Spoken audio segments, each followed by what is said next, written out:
Tiga organisasi, tiga cara yang kelihatannya beda, tapi semuanya mengarah ke satu tujuan besar, lahirnya sebuah bangsa.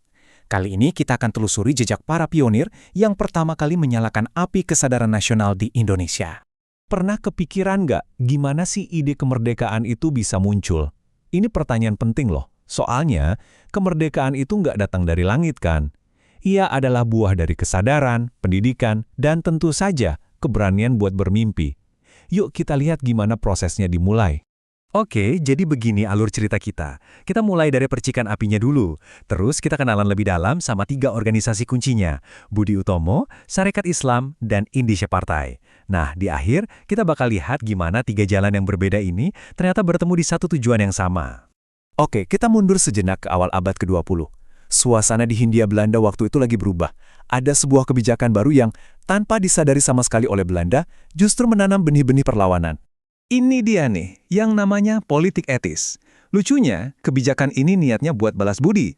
Tapi tanpa mereka sadari, fokus pada pendidikan justru jadi senjata makan tuan. Kenapa? Karena dari sinilah lahir sekelompok cendekiawan pribumi yang mulai berpikir kritis dan bertanya, kenapa kita dijajah ya? Nah, disinilah letak pergeseran paling pentingnya. Perjuangan nggak lagi bersifat fisik dan kedaerahan.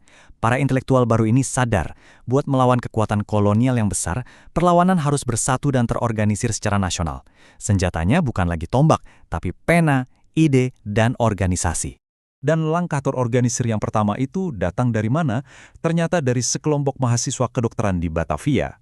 Inilah titik awal sebuah era yang sama sekali baru. Coba lihat lini masanya. Semua ini berawal dari gagasan Dr. Wahidin di tahun 1907. Kurang dari setahun kemudian, para mahasiswa Stovia yang dipimpin R. Sutomo mewujudkannya. Tanggal 20 Mei 1908 menjadi begitu bersejarah, sampai-sampai kita peringati sebagai Hari Kebangkitan Nasional. Ini penandanya. Jadi, bisa kita bilang Dr. Wahidin itu inspiratornya, dan R. Sutomo itu eksekutornya. Anggotanya, ya para mahasiswa Stovia ini, kaum elit terpelajar pertama. Tapi perlu dicatat ya, di awal-awal fokus mereka ini masih sangat terbatas, yaitu untuk kalangan priayi di Jawa dan Madura saja. Nah, tujuan awal mereka itu terangkum dalam kalimat ini. Perhatikan kata kuncinya, harmonis. Ini menunjukkan pendekatan mereka yang masih sangat hati-hati. Fokusnya ke pendidikan dan budaya, bukan konfrontasi politik secara langsung dengan pemerintah kolonial. Meskipun hati-hati, langkah Budi Utomo ini penting banget. Kenapa? Karena mereka membukakan pintu.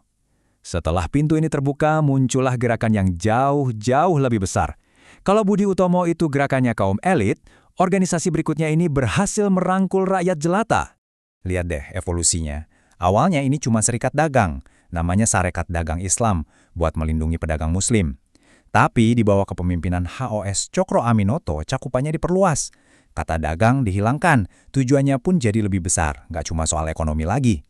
Lihat gambar ini. Ini bukan lagi pertemuan kecil kaum terpelajar. Ini adalah lautan manusia.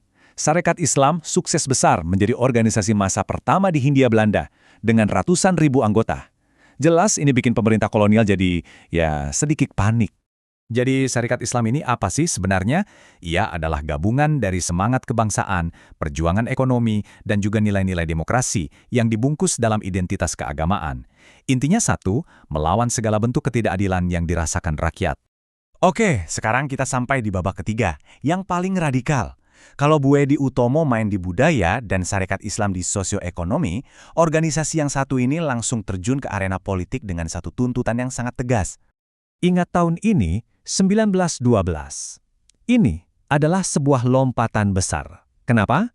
Karena Indonesia Partai bukanlah sekedar perkumpulan biasa.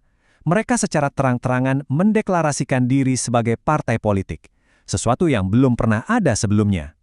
Di baliknya, ada trio yang legendaris, 3 serangkai. Yang menarik latar belakang mereka beragam banget. Ada Daus Dekker yang keturunan Indo-Eropa, ada Dr. Cipto yang seorang intelektual Jawa, dan ada Suwardi Suryaningrat. Justru perbedaan inilah yang jadi kekuatan visi mereka. Nah ini dia, nggak ada lagi bahasa kiasan. Tujuan mereka dinyatakan dengan sangat jelas, lantang, dan berani. Merekalah yang pertama kali meneriakan kata kemerdekaan sebagai tujuan akhir perjuangan politik. Sebuah langkah yang luar biasa nekat pada zaman itu. Dan inilah yang membuat mereka begitu revolusioner. Di tengah masyarakat kolonial yang sengaja dipecah-pecah berdasarkan ras, Indische Partai justru menawarkan gagasan persatuan.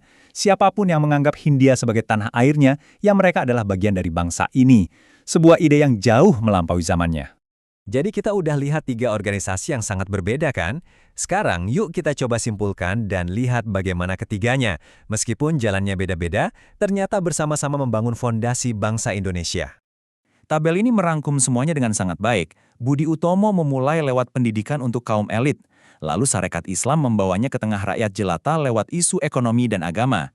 Dan terakhir, Indische Partai memberikannya tujuan politik yang tajam, kemerdekaan. Mereka ini seperti 3 pilar yang saling melengkapi. Budi Utomo, Sarekat Islam, dan Indische Partai adalah 3 percikan api pertama. Mereka membuktikan bahwa perjuangan secara terorganisir itu mungkin dilakukan. Pertanyaan untuk kita renungkan bersama adalah bagaimana warisan dan keberanian mereka ini menginspirasi lahirnya gerakan-gerakan lain yang lebih besar yang pada akhirnya membawa Indonesia ke gerbang kemerdekaan? Nah, itu adalah cerita untuk lain waktu.